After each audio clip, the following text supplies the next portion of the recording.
Hello, friends, and welcome back to Heartscapes. And thank you for joining day 15 of our 21-day journey with Reiki and poetry. It's been a real delight practicing, combining these two art forms. And I really love that opportunity to both share with you and to invite folks on to share poems that speak to them. My name is Michaela, and I am joined today by Amirandis, who I met through a Reiki Business Collective Facebook page, and we've been sharing parts of our journey in that space. And it just jumped out to me right away that you are an amazing poet. And I was really glad that you said yes to coming on today and sharing a poem that you have written with us. So thank you so much. I am very honored to be here. I am so excited that there is a space where poetry and Reiki can be combined to work together as a healing modality and as a creative soul. It just speaks to me so much that there's this opportunity, and I'm very, very grateful to be here to share with y'all today. Yeah, awesome. Yeah, I feel really kindred on that creativity blended with this kind of work. I think we're all naturally creative, right? It's part of being human is to have generative and creative impulses, and we don't always let ourselves follow them, right? Some people are given more space to follow them or feel more naturally inclined, and so I think those of us who have really claimed that part of ourself, it's really a wonderful service to share that with others and to remind everybody, including you watching this video right now, that creativity is part of who and what we are. And so when we get a chance to blend that with a practice like Reiki, there's really some amazing things that can come out of it. So I've been having a lot of fun with this series. It's amazing. I actually did traditional training in psychology. And so art therapy was always an interest of mine, but at that time, they didn't consider poetry art. So I'm very excited that this is a modality that journaling kind of opened a doorway where writing is accepted more as a form of therapy. And I've been writing for many decades now. So it's just an amazing, amazing crossroads. Absolutely. Well, I'd love for you to share a little bit about the poem that you brought for us today before we move into it. Christian Standing Stones Healing has several pages that I've gotten involved in as I've become more aware and involved with Reiki. And he is a very supportive, encouraging spirit that has really helped me along my journey. And we were talking about gratitude, one of the 7 pillars, and gratitude can be tricky because sometimes we're grateful for all the big stuff, but the little stuff that happens every day, we forget that that's where the gratitude lives. It's the small things that keep us going in life. So I wrote a poem that I call Radical Gratitude, about kind of my outlook, how it's okay to be grateful for things that you normally have difficulty finding a way to be grateful for. And it's good to see the little things as small blessings in your life to keep you going and keep you empowered and positive. So that's where it got its start, and it's kind of built from there that I'm working on a Reiki themed project of several poems. Yeah, I love that. And I love the conversations that we got to have inside of that space. Folks watching at home, Christian from Standing Stone Healings was on this series yesterday for day 14. So go ahead and check him out. And yeah, we're in the midst of walking through 7 different pillars of living a good and happy life, and gratitude was where we began. And of course, gratitude is also within the Reiki Precepts, and inside of my teachings we talk a lot about the relationship between the 5 precepts and the location of gratitude right in the center as that kind of fulcrum point of holding, the releasing of anger and fear on the one hand, and the embracing of ourself and compassion on the other. And as that bridge. And as you're pointing out, the importance of really paying attention, focusing our attention on what we can be grateful for in the small ways, in the difficult ways, in the challenging moments. It's like this continuous medicine that we get to apply to ourselves, which actually has pretty profound physiological impacts, like actual medicine for our nervous system. So I love that that's the theme that you're bringing for us today. Yeah. Thank you. I have been learning that the more natural your medicine is, the better it interacts with your body. And it is definitely a healing journey for me. For sure, for sure. Well, good. We can share a little bit more about that after, but let's go ahead and move into our meditation. Okay. Join you in having a drink.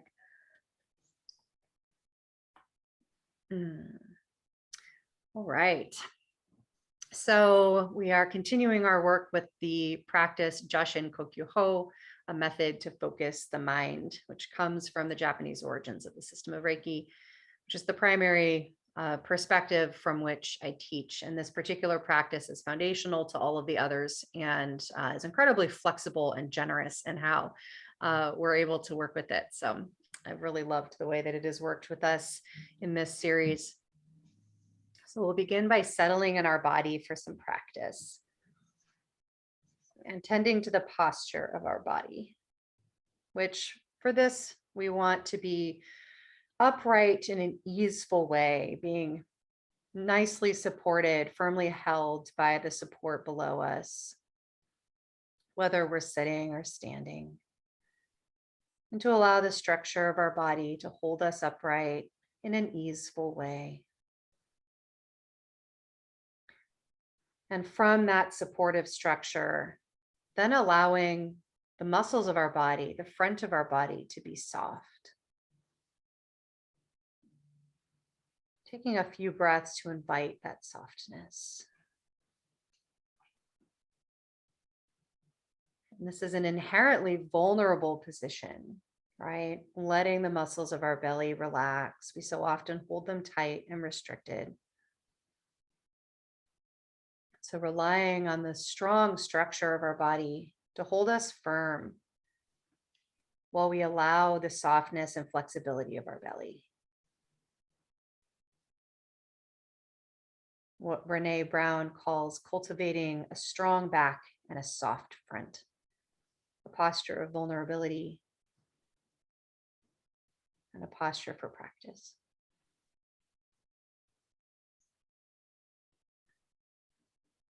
And allowing the posture of our breath to assist in this as we let the inhale easefully enter the body, gently expanding the belly, gently contracting, and allowing the movement of the breath to expand our body, to let us actually take up more space, to put spaciousness inside, to allow the breath to release constriction as much as it can in this moment.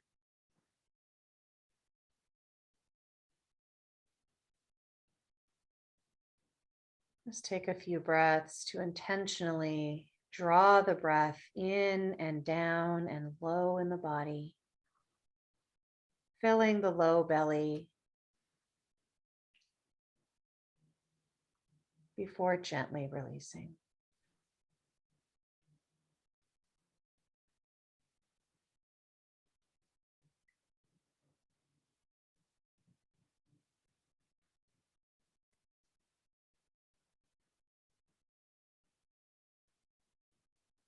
And then from this posture of the body, firm and flexible, this posture of the breath, gently moving in and down, we'll invite the mind to come into posture for practice and follow the sensation of the breath in and down, drawing our attention, drawing our focus to rest in the low belly, finding the point a few inches below the belly button and deep into the center of the body. our grounded, centered place, the energy center known as the Hara. Let's take a few breaths to practice focusing our mind, focusing our attention at this point, at the center of our low belly.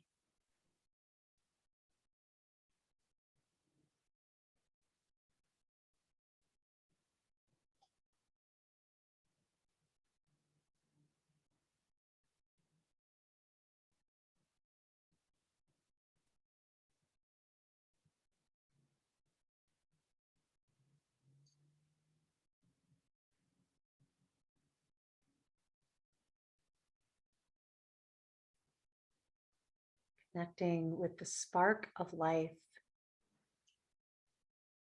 that shines here.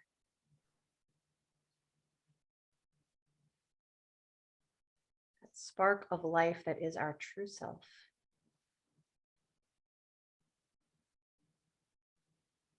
Perhaps sensing or imagining this spark here in the low belly.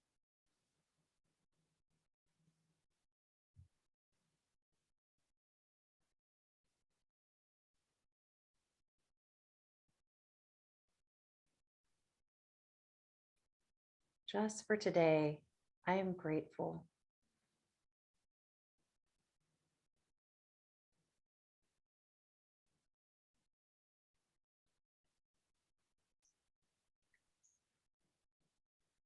And as we continue to breathe in and down, resting our attention in the low belly, sensing or imagining the spark of life that dwells here.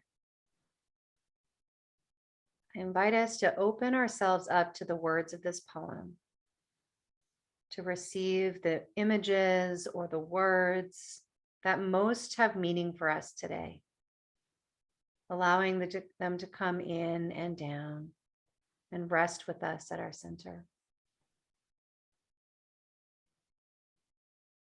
Radical gratitude. I am excited by the fact each struggle I face makes one more way to relate, to understand, to help others heal.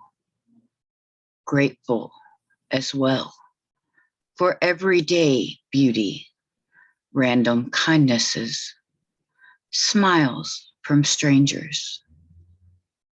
There is no danger in radical gratitude beyond the fact that it just might spread.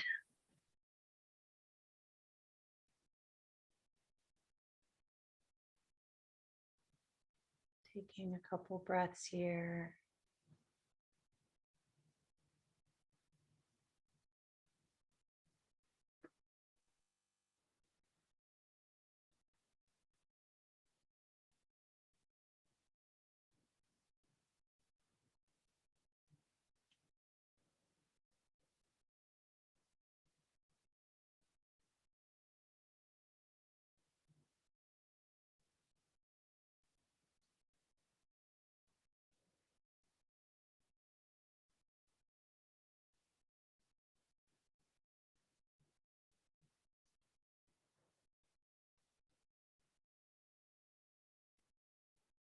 Just for today, I am grateful. I'm going to invite us to listen to this poem one more time. Again, feeling for the words or phrases or images that have meaning for us in this moment. I am excited by the fact that each struggle I face makes one more way to relate, to understand, to help others heal. Grateful as well for everyday beauty, random kindnesses, smiles from strangers. There is no danger in radical gratitude, except for the fact it just might spread.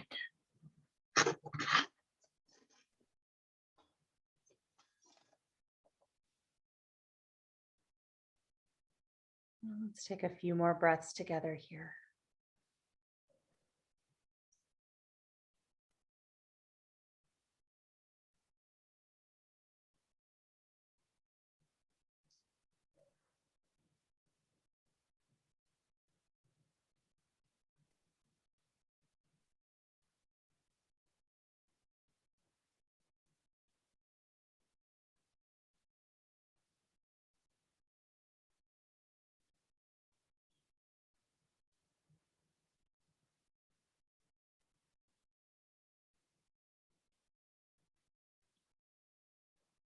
And gathering in all that you are grateful for in this moment. Let's take 3 more breaths together.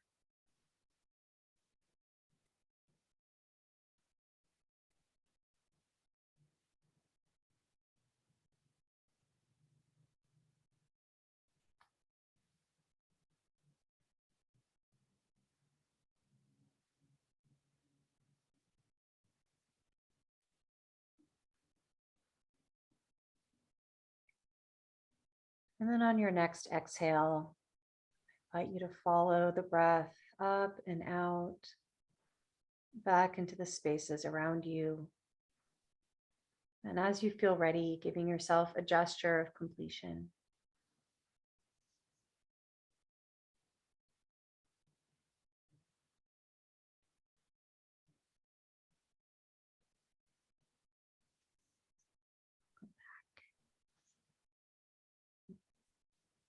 Thank you.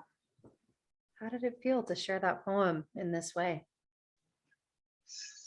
It's another new beginning, and so far it's my favorite. I love it. I love it. I love how it began with this, like, I'm excited that my struggle gives me opportunity. Like, that was so powerful. And something I believe to generally be true. Sometimes there's struggles that are just hard and we don't have to find gratitude in them. They can just be hard, right? But so often there is something that we can bring forward out of a struggle that is of benefit. And I appreciated that reminder in such a strong way right at the beginning. I have found that merely telling people some of the things that I've experienced in life can dishearten them. And I wanted to express that it may be a problem in the moment, but it's a stepping stone for something better. It's becomes another way that you can relate and make a connection and help someone else through it. So I have learned that it's amazing to have that gratitude filter on where you can see the goodness that will come out of it. Absolutely. Absolutely. Yeah. So I really appreciate you bringing that to us. For those of you watching, really encourage you to, in some way that feels authentic for you today, to work with gratitude, work with radical gratitude, which, could look like, we had some examples looking for gratitude within the tiny things that we might overlook, looking for gratitude within the challenges that we face. Gratitude is not for the faint of heart. It is not, it's not, you know, something soft and squishy, right? It's something that needs to be cultivated and practiced. And it's something that can radically change our perspective, that can radically bring us into a space of generosity that wasn't available before, a space of compassion. It's, no mistake why gratitude and compassion are so often paired and, really put forward as central pillars of so many spiritual traditions. And it is something that takes practice. And so I invite you all to find some way, in some small or large way today, to practice radical gratitude. And I'd love to hear the outcome of that. What do you notice as you enact that in your life? Love to have you share that down in the comments. Anything else that stood out for you, any questions that came up. And if you would like to join me as a part of this series, sharing a poem that is dear to you, or perhaps one that you've written, I would love to invite you here and welcome you to reach out to me if you'd like to do that. So Amirandis, thank you so much for joining me. I'm going to put a link to her poetry page down below if you'd like to receive more of her words. And As we continue this in our last week, about 6 more days until the spring equinox, however that journey looks for each of you, whatever those steps take you to, may you be deeply provisioned for that journey. Thank you so much for joining us today. We love Thank you. Bye-bye. Bye.